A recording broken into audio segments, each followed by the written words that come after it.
The sun beat down on the rows of shiny cars at Regal Motors, a luxury dealership known for treating the rich like royalty and everyone else like dust.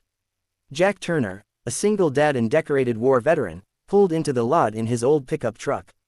The paint was faded, but it was all he could afford after years of medical bills and trying to raise his little girl, Emily, alone. He had saved every penny to buy a reliable used car so he could drive Emily to school safely. Inside, the air was cold, the floors gleamed, and the scent of expensive leather hung thick in the air. Jack walked up to the front desk, holding a folder with his bank documents. "Good afternoon," he said with a polite smile. "I'd like to see your pre-owned cars, maybe something safe and affordable." The receptionist barely looked up. "Pre-owned, you mean used cars? That section's outside, sir." Moments later, a man in a sharp suit stormed toward him. It was Kyle Mason, the dealership manager, young, smug, and known for judging customers by their clothes. "Sir," Kyle said, eyeing the dusty boots and worn jacket. "You can't park that junk in our front lot. Customers are complaining." Jack blinked, stunned. "Excuse me, I'm a customer too." Kyle smirked. "Really, you think you can afford anything here? We sell BMWs and Audis, not whatever you drove in." A few nearby staff chuckled quietly. Jack clenched his jaw but stayed calm. Years of military discipline kept him steady. "I served this country for 20 years, he said softly. "All I need is a car that runs safely for my daughter." Kyle scoffed. "Look, hero, go to a junkyard. We deal with real buyers here." He gestured toward the door. "Now move your truck before I call security." Jack's face burned with humiliation. He turned silently, walked out, and got back into his pickup. Emily, waiting in the passenger seat, looked up at him with innocent eyes. "Daddy, didn't they have a nice car?" she asked. Jack forced a smile. "They did, sweetheart, just not the kind that's for us." As he drove off, Kyle leaned against a sleek black car, laughing with his coworkers. He had no idea that the man he just humiliated had once saved the life of Richard Hale, the very billionaire who owned Regal Motors. And fate was about to make that connection crystal clear. The next morning, Jack was at a small coffee shop when his phone buzzed. It was a voicemail from an unfamiliar number. "Mr. Turner, this is Richard Hale. I heard about what happened at my dealership. Can we meet today?" Jack almost dropped his cup. Richard Hale, the same man he had pulled out of a burning Humvee overseas.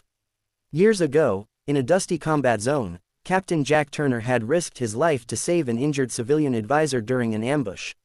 That advisor turned out to be Richard Hale, a tech mogul volunteering in the field.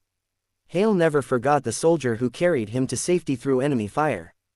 Jack hesitated. He didn't want pity or favors. But something in Hale's voice, grateful, urgent, made him agree. A few hours later, Jack pulled up to the dealership again, this time parking where Kyle had kicked him out the day before. The same manager was outside, barking orders at staff. Kyle's expression darkened when he saw Jack step out of his old truck. "Oh, not you again," he said sharply. "Didn't I make myself clear yesterday?" Jack opened his mouth to respond, but before he could, a sleek black Rolls-Royce pulled into the lot. Everyone froze. The door opened, and Richard Hale himself stepped out, flanked by security and assistants. The billionaire's presence commanded instant silence. "Mr. Hale," Kyle hurried forward, smiling obsequiously. "Welcome, sir. If I'd known you were coming, I would've." Hale ignored him and walked straight toward Jack. "Jack Turner," Hale said warmly, extending his hand. "You haven't changed a bit." Kyle's jaw fell open. "You know him?" "Know him," Hale smiled. "This man saved my life." The entire dealership went dead quiet. Even the receptionist who'd laughed the day before froze in her chair. Hale turned to Kyle. "Is it true you insulted him? That you kicked him out?" Kyle stammered. "Sir, I didn't know who he was." "That's the problem," Hale interrupted coldly. "You judged him by what he looked like, not by who he is." He raised his voice so the whole staff could hear. "This man is a decorated veteran. A single father. A hero. And you humiliated him." Kyle's face turned pale. "Sir, please, save it." Hale snapped his fingers. Two security guards stepped forward. "You're done here. Clean out your office." "Fired." "You can't." "I just did." Kyle's voice cracked. "Sir, please, I've been loyal. To your ego, maybe," Hale said sharply. "Not to this company's values." Jack stood silently, uncomfortable with the attention. "Mr. Hale," That's not necessary. I'm not here for revenge. I know, Hale said, softening. That's exactly why it is necessary. He turned to his assistant. Bring out the gray SUV, the one I bought for my daughter last year. Minutes later, a gleaming vehicle was rolled forward. Hale smiled and handed the keys to Jack. Consider this my way of saying thank you, he said. No strings attached, just a father helping another father. Jack's eyes widened. Sir, I can't accept this. You can, Hale said firmly. And you will. You've already earned it. Tears stung Jack's eyes as he looked down at the keys. Emily would finally have a safe car to ride in. Thank you, Mr. Hale, he said quietly. Not for the car, but for seeing me.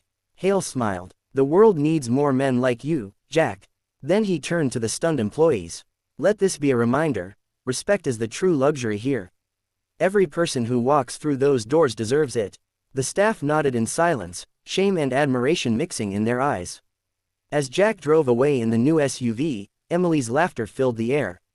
Daddy, this car smells new. She giggled. Jack smiled. That's because sometimes, sweetheart, good things come back around, when you least expect them. At the dealership, Kyle watched from the window as his career crumbled. He realized too late that arrogance had cost him everything. Meanwhile, Richard Hale ordered a permanent plaque for the dealership wall. It read, "In honor of Captain Jack Turner, a true hero, and a reminder that every person deserves respect." From that day on, Regal Motors became known not just for luxury cars, but for the story of the man who proved that dignity and kindness are worth more than gold.